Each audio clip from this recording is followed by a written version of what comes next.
दोस्तों, आराम आराम है।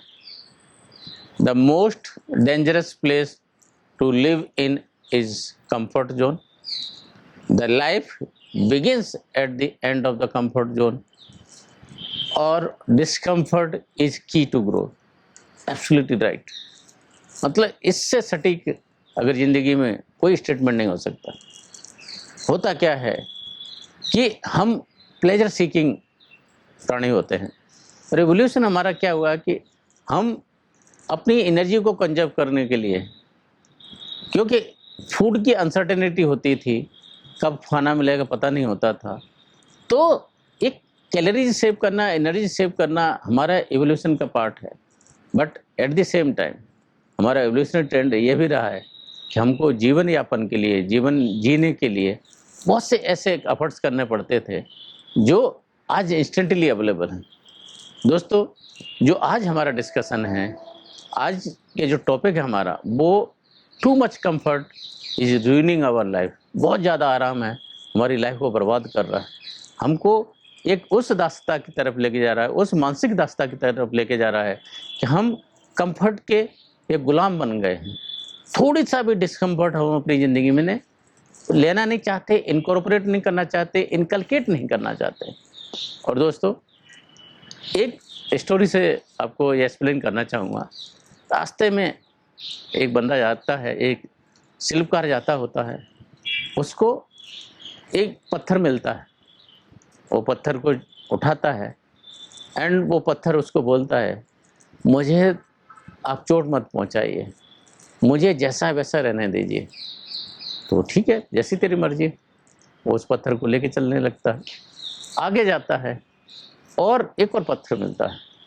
वो पत्थर से जब पूछता है शिल्पकार कि मैं तेरे को चिजल करूँगा, तेरे ऊपर हथौड़े दौड़ाऊँगा, तेरे ऊपर चिजल से एक एक चीज़ को एक शेप में लेके आऊँगा और तुमको एक मूर्ति का शेप दूंगा। एंड वो एग्री करता है, वो स्टोन उसके लिए विलिंगली, सहज रूप से एग्री हो जाता है। दोस्तों, एज ए टाइम बाय, जैसे जैसे वक्त गुजरता है, जो स्टोन डिस्कम्फर्ट के लिए तैयार हुआ था, अपने सेक्रीफाइस के लिए तैयार हुआ था, त्याग के लिए तैयार हुआ था, चैलेंजेस झेलने के लिए तैयार हुआ था, वो एक अच्छी मूर्ति बनता है और उस मूर्ति को एक मंदिर में बैठा दिया जाता है। मीन्स एक रूप लेता है, एक भगवान का रूप मिलता है उसको। और दूसरा पत्थर जो कुछ नहीं बनना चाहता था, उसको ऐसा ऐसा छोड़ दिया जाता है। तो जिसने त्याग किया, जिसने बलिदान किया, उसको मूर्त रूप मिला भगवान का। जिसने त्याग नहीं कर पाया, उसके ऊपर लोग जिंदगी भर नारियल तोड़ते रहे। दोस्तों, जिंदगी में ऐसा ही होगा। अगर हम अपना हार्ड आज नहीं चुनेंगे तो जिंदगी अपना हार्ड हमारे ऊपर इम्पोज करेगी एंड जिंदगी भर हमारे ऊपर नारियल फोड़े जाएंगे और हमारे को मूर्त रूप नहीं मिलता है। दोस्तों, इसी तरह से भी देखते हैं कि ज़िंदगी में आप देखें, जो चीज़ें बेहतर बनती हैं, हीरा कैसे बनता है। अब देखिए, बहुत तगड़े प्रेशर के under, thousand of the years के बाद, million tons of the pressure के अंडर एक हीरे का जन्म होता है। अगर उसने हीरा नहीं बनना है तो उतना प्रेशर नहीं लेना है उसने, तो प्रेशर मिलेगा तब हीरा बनेगा। सोना भी रहता है, सोने को तपाया जाता है, आग में जलाया जाता है, पिघलाया जाता है, तब सोना मिलता है, तब हम उसकी इज्जत करते हैं, तब हम उस हीरे की इज्जत करते हैं, तब हम उस मूर्ति की इज्जत करते हैं। अदरवाइज नहीं तो रॉ मटेरियल को कौन देखा है, ग्रीन लंप है सोना, छोड़ देते हैं, हमें पता ही नहीं है ये सोना है। ऐसे भी आप मॉडर्न वर्ल्ड में भी देखेंगे, जिन लोगों ने ज़िंदगी में बहुत कुछ अचीव किया है, उन्होंने कंफर्ट से बाहर आके अपने आप को अप्लाई किया है। जब हम देखते हैं, जो बिल गेट थे, जब इनिशियली प्रोग्रामिंग कर रहे थे, घंटों घंटों लगातार रात रात कलप्स कर जाते थे, कोडिंग करते करते कलप्स कर जाते थे, फिर जाते फिर कोडिंग करते थे। दूसरे ऐसे ही बिल गेट के अलावा स्टीव जॉब का भी अगर सफ़र देखेंगे, उन्होंने बहुत स्ट्रगल के साथ में जो आईपैड और आईफोन और एप्पल के जितने बेहतरीन प्रोडक्ट हमारे पास हैं, ये किसका त्याग है? स्टीव जॉब का त्याग है। बिल गेट ने अपना त्याग किया। हम अपनी ज़िंदगी में कितना त्याग कर पाते हैं? शायद हम त्याग के नाम से ही डरते हैं। और दोस्तों, अगर त्याग नहीं कर पाते, हम लोग मेहनत नहीं कर पाते, तो होता क्या है कि हम कंफर्ट की तरफ, बहुत ज़्यादा कंफर्ट की तरफ रहने जाते हैं। बहुत ज़्यादा कंफर्ट है तो लाइफ को कहीं ना कहीं ruin करता है। We may agree or disagree with certain aspect which Narayan मूर्ति साहब से कि 70 आवर्स ए वीक काम करना चाहिए, यंगस्टर्स को काम करना चाहिए। दोस्तों, हम इसके ऊपर वाद विवाद कर सकते हैं, लेकिन व्हाट नारायण मूर्ति सेज कि जो ग्रोथ ईयर्स होती हैं, जो फॉर्मेटिव ईयर्स होती हैं, उसमें आपका ट्रांसफॉर्मेशन होना जरूरी होता है। दोस्तों, transformation means what you become is more important, it is not what you are doing, what you are becoming through that transformative process, वो important होता है। दोस्तों, तो मैं हमेशा बोलता हूँ कि it is not important what you get, it is important what you become through that transformative process. और ट्रांसफॉर्मेटिव प्रोसेस के लिए दोस्तों अपने आप को संघर्ष करना पड़ता है, अपना त्याग करना पड़ता है, अपना बलिदान करना पड़ता है, अपने आलस्य को त्यागना पड़ता है। तो बहुत सी चीज़ें होती हैं, लेकिन इतना बड़ा जो कंफर्ट होने की वजह से इतना आलस होता है हमारे शरीर में, इतना चीज़ें इंस्टेंटली रहती है हमारे आसपास, इतना इंस्टेंट ग्रेटिफिकेशन होता है कि हमको किसी चीज़ के लिए नहीं मेहनत करनी पड़ती। और दोस्तों, कुदरत ने जो एवोल्यूशन किया हमारा, क्या किया था, हम कहाँ से ग्रो हो गए, हंटर गैदरर थे हम लोग। अफ्रीकन सवाना में जब हमारा एवोल्यूशन हो गया तो क्या था, खाना पीना एवरीथिंग के लिए, मतलब इतनी अनसर्टेनिटी थी कि आज हम उठे तो खाना मिलेगा, पानी मिलेगा, कुछ नहीं पता। तो इस अनसर्टेनिटी में रहते हुए क्या करते थे, उठेंगे, ट्राइब्स हंटिंग के लिए जाएंगे, और हंटिंग कहाँ मिलेगा आपको नहीं पता, किलोमीटर 25-25 किलोमीटर लोग जाते थे, हंट कर लिया, उसके बाद is it easy to carry that, इतने बड़े बड़े जो एनिमल्स होते हैं उनको किलोमीटर्स वापस लेके आना। और माना ऐसा जाता है कि अगर अच्छा खासा वेट है, 1 घंटे में कम से कम 2000 कैलोरीज बर्न होती हैं दोस्तों। लेकिन हमारे पास तो वो वाली सिचुएशन नहीं है, हमारे पास तो इमीडिएटली माइक्रोवेव और दूसरी चीज़ें होती हैं, इमीडिएटली एवरीथिंग इज अवेलेबल है।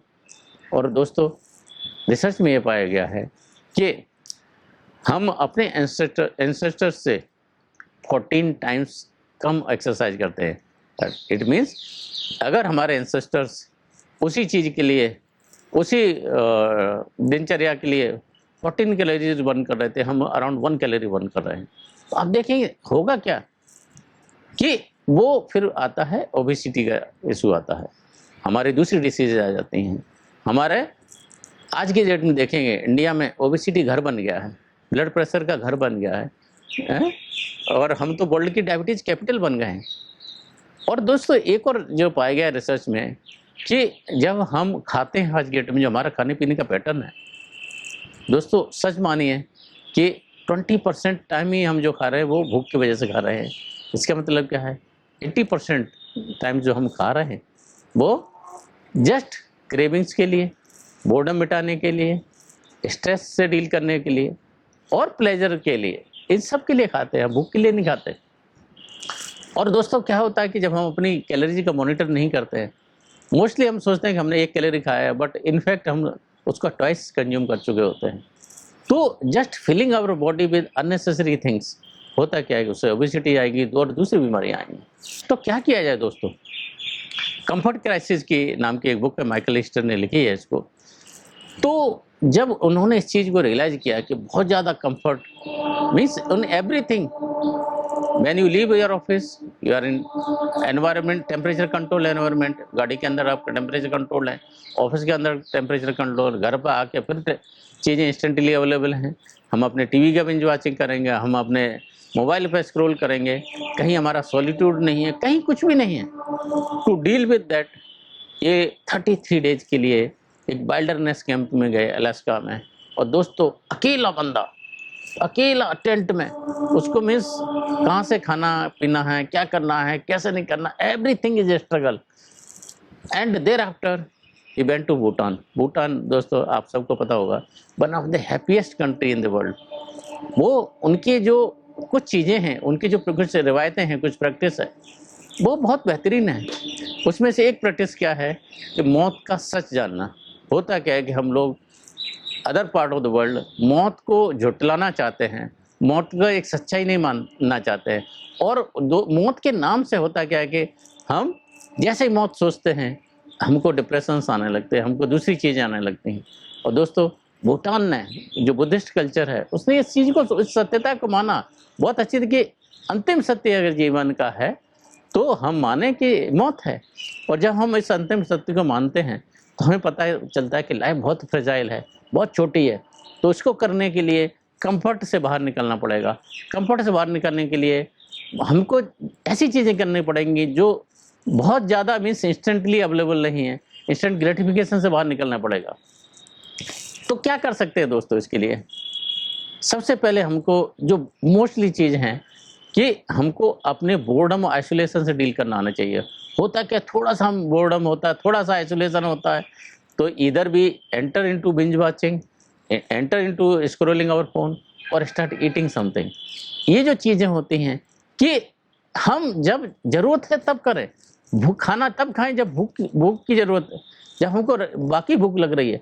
और भूख और क्रेविंग में हमको डिफरेंस करना आना चाहिए। और दोस्तों, इसका साइंटिफिकली एडवांटेज हैं। इसका न्यूरोप्लास्टिसिटी का जो कंसेप्ट होता है कि अगर हम चीज़ें एक तरीके से करते रहते हैं तो हमारे जो न्यूरल ब्रेन्स होते हैं, न्यूरल कनेक्शंस होते हैं, उसी हिसाब से कनेक्टेड रहते हैं। जब हम नई चीज़ें करते हैं, नए एफर्ट्स करते हैं, चेंजिंग करते हैं, होता क्या है, जो एग्जिस्टिंग न्यूरल कनेक्शंस हैं वो डिसरप्ट होते हैं, नए न्यूरल पाथ बनते हैं। नए न्यूरल पाथ बनते हैं तो हमको नई ब्रेन सर्किट्स बनती है, हमारा सोचने का तरीका बदलता है। तो ये इंटेंशनली अपने आप को डिसरप्ट करना।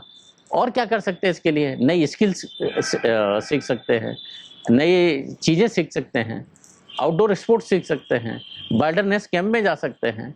जापान में कंसेप्ट है दोस्तों फॉरेस्ट बेदिंग का। मीन्स 2 घंटे अगर हम फॉरेस्ट में जाके आते हैं, वुड्स में जाके आते हैं, तो हमारा मेंटल और फिजिकल दोनों चीज़ का मेकअप होता है। हम दोनों चीज़ें बेहतर से डील कर पाते हैं। और ऑन द अदर हैंड हमारे जो एनवायरनमेंट है आसपास, क्या है कि अगर हम एक्सरसाइज भी कर रहे हैं तो कहाँ कर रहे हैं? Temperature control, AC gym. But जो हमारे एंसेस्टर्स थे वो इस तरह से एक्सरसाइज करते थे नहीं। कहाँ? बाहर जाएंगे। एक्सरसाइज मतलब उनका क्या था? बाहर जाके खाना लेना ही एक्सरसाइज है, खाने की प्रिपरेशन करना ही एक्सरसाइज है, उसको शिकार को वापस लेके आना वही एक्सरसाइज थी। तो दोस्तों, पाया ही गया है कि जब हम वुड्स में जाते हैं, वाइल्डरनेस में जाते हैं, बाहर जाते हैं, तो हमारा जो फिजिकल के साथ साथ जो मेंटल मेकअप होता है वो बदलता है।